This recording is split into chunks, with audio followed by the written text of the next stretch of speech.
Hello प्यारे बच्चों, मैं ज्योति शर्मा फिर से स्वागत करती हूँ आप सबका हमारे यूट्यूब चैनल टीचर्स अड्डा एमपी पर। और आज आपकी पर्यावरण कक्षा 4 की क्लास होने वाली है, क्लास नंबर 46, जिसमें मैं आपको सप्ताह 8 का दिवस 4 कराने वाली हूँ। तो चलिए चलते हैं अपनी क्लास की तरफ। उससे पहले बेटा, जो बच्चे हमारे चैनल पर नए हैं या जिन्होंने अभी तक हमारे चैनल को सब्सक्राइब नहीं किया है तो फटाफट से सब्सक्राइब कर लीजिए, क्योंकि यहाँ पर आपको एक एक वीडियो पूरा एक एक क्वेश्चन डिटेल में मिलने वाला है। तो चलिए चलते हैं अपने लाइन वाइज लाइन क्वेश्चन करने के लिए, वीडियोज़ को देखने के लिए। सप्ताह 8 का दिवस 4। तो आज यहाँ हमारा पाठ आ गया 7, खिड़की से। ठीक है, तो हमारे सीखने के बिंदु क्या हैं? रेलवे फाटक पर ली जाने वाली सावधानियों के बारे में समझ विकसित करना और डीजल एवं पेट्रोल की संरक्षण की समझ विकसित करना। तो चलिए चलते हैं अभ्यास क्रमांक 1 पर। क्या कह रहा है? ओमना की तरह आपके द्वारा की गई यात्रा की डायरी लिखिए। मतलब जैसे जैसे ओमना ने डायरी लिखी थी ना, ऐसे ही डायरी आपको भी लिखनी है, ये कह रहा है। तो चलिए लिख लेते हैं हम भी डायरी।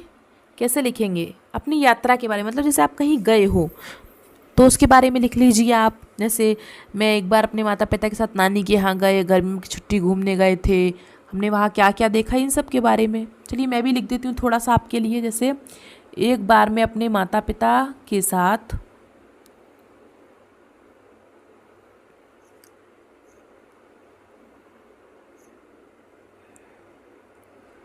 थोड़ा लिख लेते हैं नीचे करके। अब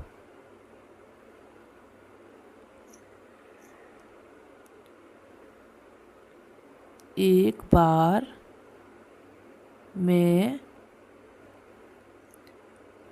अपने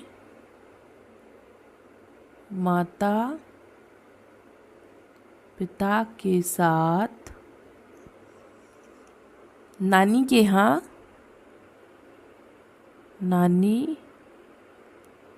यहाँ गर्मियों की छुट्टी मनाने गए। ठीक है,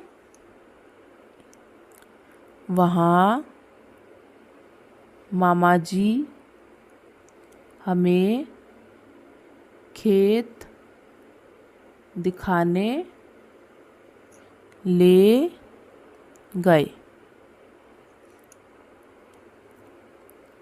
मामा जी के बच्चे भी हमारे साथ थे। खेत बहुत सुंदर थे। खेत बहुत सुंदर थे। ठीक है, हम सब ने बहुत मस्ती की और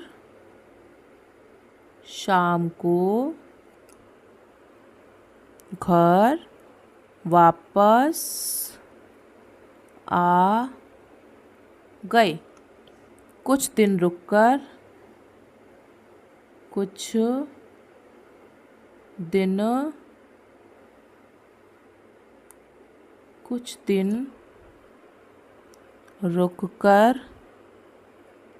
हम अपने घर वापस आ गए। ठीक है बेटा, तो ऐसे कोई भी कहानी लिख सकते हैं आप। जैसे आप कहीं गए हो उसके बारे में कोई भी लिख सकते हैं। ठीक है, ज़रूरी नहीं है जो मैंने लिखवाया वही लिखें, जो आपके मन में हो, जो आपको अच्छी लगे और आपको ये अच्छी लगे तो आप ये लिख सकते हैं। ठीक है, चलिए मैं इसको रफ करके अगले क्वेश्चन पर चलती हूँ। अभ्यास क्रमांक 2 पर नीचे दिए गए वाहन किस ईंधन से चलते हैं, उसके सामने सही का चिन्ह लगाइए। स्कूटर कैसे चलता है बेटा? पेट्रोल से, तो पेट्रोल के नीचे राइट का निशान। साइकिल कैसे चलती है? साइकिल किसी से नहीं चलती, तो किसी ईंधन से नहीं। बस कैसे चलती है? बस डीजल से चलती है, तो डीजल ये रहा। कार आपकी पेट्रोल डीजल दोनों से चलती है, तो दोनों। मोटरसाइकिल आपकी पेट्रोल से चलती है। और बैलगाड़ी किसी से नहीं चलती, किसी ईंधन से नहीं। तो बस यही करना था आपको इसमें, और कुछ नहीं करना। ठीक है, चलिए तो इसको तो रफ कर देते हैं, ये तो हो गया होगा सबका। और आगे चलते हैं अभ्यास क्रमांक 3 पर। पहला क्वेश्चन, जब रेलवे फाटक बंद हो तो फाटक के दोनों तरफ खड़े व्यक्तियों को क्या क्या सावधानी बरतनी चाहिए। बेटा जब ट्रेन निकलने वाली होती है ना बीच सड़क पे से, तो वहाँ फाटक लगे होते हैं जिनको बंद कर दिया जाता है। क्यों? जिससे कि किसी के साथ कोई घटना ना हो। तो कुछ लोग क्या करते हैं कि हॉर्न बजाते रहते हैं खामखा, और अपनी बाइक को चालू रखते हैं, नहीं ये बंद कर लें उसको, तो उससे ध्वनि प्रदूषण होता है और वायु प्रदूषण होता है काफ़ी, है ना। तो इसमें यही पूछा है कि क्या क्या सावधानियां बरतनी चाहिए। मतलब तो बंद रेलवे फाटक के नीचे से कभी निकल के नहीं जाना चाहिए। मानो बाई चांस ट्रेन एकदम से आ गई तो आप लिख सकते हैं बंद रेलवे फाटक के नीचे से नहीं निकलना चाहिए। और काफ़ी चीज़ें हैं और लिख लो, जैसे कि बंद रेलवे फाटक पर बार बार हॉर्न नहीं बजाना चाहिए, बार बार हॉर्न नहीं बजाना चाहिए। तुम्हारे हॉर्न बजाने से क्या होगा, ट्रेन निकल जाएगी, फाटक तो तभी खुलेगा, है ना। चलिए तो इतना बहुत है। अब हम अगले क्वेश्चन पर चलते हैं, अगर ये सब आपने उतार लिया हो तो। चलिए चलते हैं इसको रफ करके। पेट्रोल डीजल की बचत के लिए क्या क्या उपाय करने चाहिए। काफ़ी सारी चीज़ें हैं। पहले तो जैसे कि हमें जो हमारे वाहन होते हैं उनकी समय समय पर हमें सफाई करवानी चाहिए। सर्विस होती है ना, सर्विस करवानी चाहिए। और ये जैसे कहीं रास्ते में आपका दोस्त मिल गया, आप रुके हो उससे बात करने के लिए, तो आप वहाँ को बाइक को बंद कर दीजिए वहाँ पे। ठीक है, अपने वाहन को बंद कर लो। ये नहीं है कि वो चालू है और आप बतला रहे हो 1 घंटा हो गया।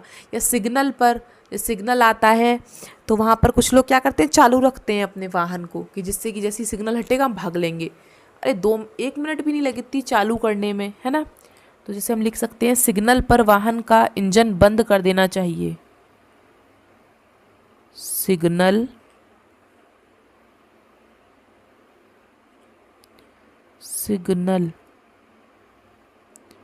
पर, दोबारा लिखते हैं, सिग्नल पर वाहन का इंजन बंद कर देना चाहिए। और नंबर 1 डाल लो, नंबर 2 और लिख लो, जैसे वाहनों की समय समय पर सर्विस करानी चाहिए। वाहनों की समय समय पर सर्विस करानी चाहिए। ठीक है, हो गया सबका। चलिए तो रफ करें इसको। चलिए रफ कर देते हैं और आगे चलते हैं। ओमना ने रेलवे फाटक पर कौन कौन से वाहन खड़े देखे। तो बेटा रेलवे फाटक जहाँ पे मतलब वो बंद होता है, जैसे सड़क के बीच में से पटरी जाती है तो फाटक लगे होते हैं ना, तो वहाँ पे काफ़ी चीज़ें खड़ी होती हैं, जैसे मोटरसाइकिल वाले खड़े रहते हैं, मोटरसाइकिल, और बस वाले खड़े रहते हैं, बस खड़ी रहती है, और कार होती है, कार खड़ी रहती है, या कोई तांगा या बैलगाड़ी हो तो वो भी खड़ी रहती है, साइकिल होती है, काफ़ी चीज़ें होती हैं। ठीक है, चलिए तो आज की आपकी वीडियो इतनी थी, इतनी आपकी क्लास थी। अगर आपको वीडियो अच्छा लगा हो तो वीडियो को लाइक शेयर सब्सक्राइब ज़रूर करें और कमेंट करके बताएं आपको हमारा वीडियो कैसा लगा। चलिए मिलते हैं हम आपसे अगली क्लास में, तब तक के लिए आपका दिन शुभ हो। Have a nice day.